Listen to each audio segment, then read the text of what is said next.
Konta, graži siela, vėl su tavim sveikinaus. Noriu papasakoti tai, kokį dalyką tau.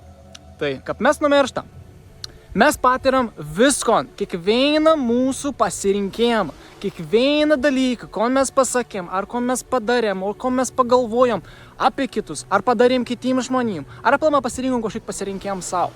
Mes anus peržiūram. Esmė ir tam, kad mes patiriam viskon, ko mes pasirinkom. Ir aš tau noriu pasakyti, kadangi jeigu tu matai šitą video, tu žinai, kas yra meilė. Meilė yra egzistencijos vibracija. Tai yra viskas tas, kas yra aplinkau tavi.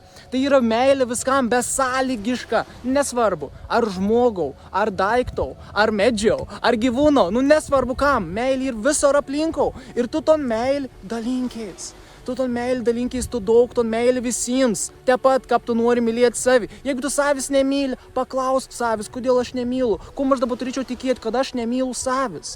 Bet esmė tam, kad jeigu tu dausi skausmą kam nors, jeigu tu dausi kažkokį neapykantą kam nors, dausi pašaipą kam nors, tu gausi tom patį atgal, tu tom patį patirsi. Tu patirsi visus skaudžius ir visus malonius pasirinkimus, katrus tu padarė kažkam kitam. Tu patirsi tom patį ir tu išmoksi iš to.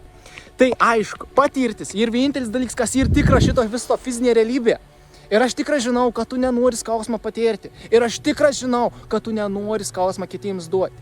Jeigu tu žiūri šitą video, tu to supranti. Eik toliau, mylėk visko aplinkau, nes tu esi šviesa. Skleisk ton šviesą, parodyk visiems ton šviesą. Visi nori pamatyti ton tavo šviesą. Aš tavi mylu. Mylėk savi irgi.